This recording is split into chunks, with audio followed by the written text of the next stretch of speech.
Right now, let's bring in Victor Cha, senior MSNBC foreign affairs contributor, president of the Geopolitics and Foreign Policy Department, and Korea chair at the Center for Strategic and International Studies, also author of the new book, The Black Box, Demystifying the Study of Korean Unification and North Korea.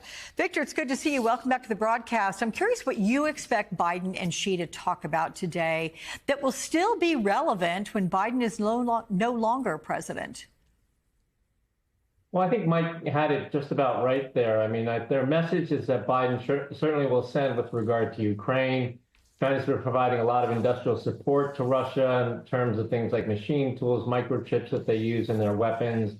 So that's a message that he can give, and that will be consistent when Trump comes into office. For Xi Jinping, I think part of the reason he's meeting with Biden is not just to say goodbye, but he also has an eye on the U.S.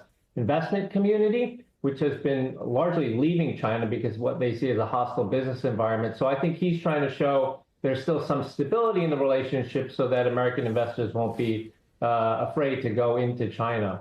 More broadly speaking, I think Biden's going to talk about how he's really consolidated U.S. alliances and partnerships in the region with Taiwan, Korea, Japan, the Philippines, as a way to contend with the challenge that's posed by Xi and his assertive actions in Taiwan and the South China Sea. And I would expect that's going to be consistent in a Trump administration as well. Xi and Biden, they have a somewhat complicated relationship over the last 4 years. And as Mike was saying, they've known each other for 14. Is Xi happy to see Biden leave and Trump return, or do you think it's the other way around? Yeah, that's a good question.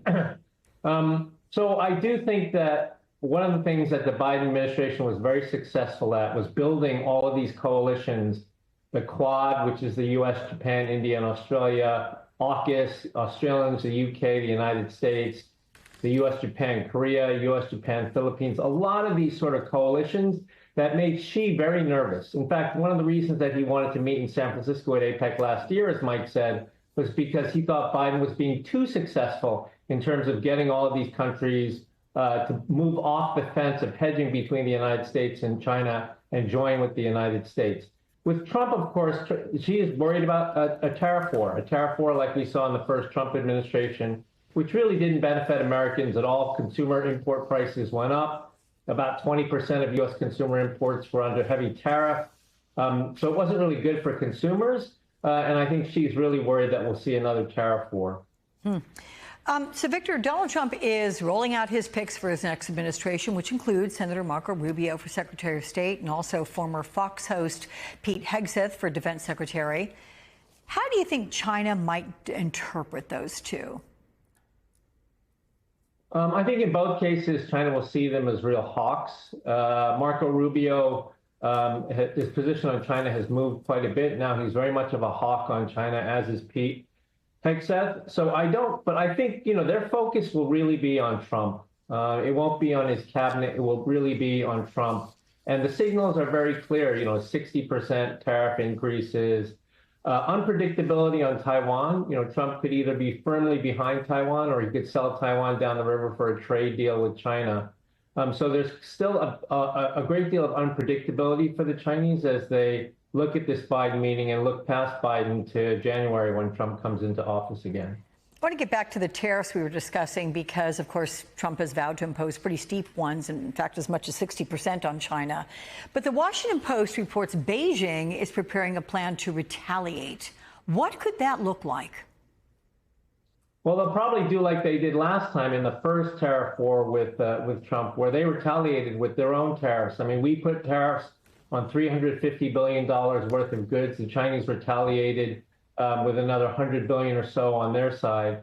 So they'll probably do the same thing. We'll probably go back to that. I mean, it's important to remember also that if Trump does this, it's not entirely new, because the Biden administration, when they came into office, quietly kept a lot of those tariffs on China. They removed some of them with regard to allies, which Trump put on allies, but they pretty much left the ones on China. So it's not exactly steady state. The noise will be a lot louder under Trump with regard to these tariffs. But I think China's got a retaliatory package ready to go if Trump indeed does that. Hey, Victor, is there any way to predict what China might do if they're going to make a move on Taiwan over the next 4 years? There's a lot of speculation about that, Alex, as you know, here in Washington, D.C., among experts. You know, I think the war in Ukraine has made the Chinese more sensitive and tentative about trying to take an action, sort of a fait accompli action in the Taiwan Strait. The Russians are very bogged down in the war, and nobody thought Ukraine could be as resilient as it is. So I think they've learned a lot of lessons which may make them more cautious.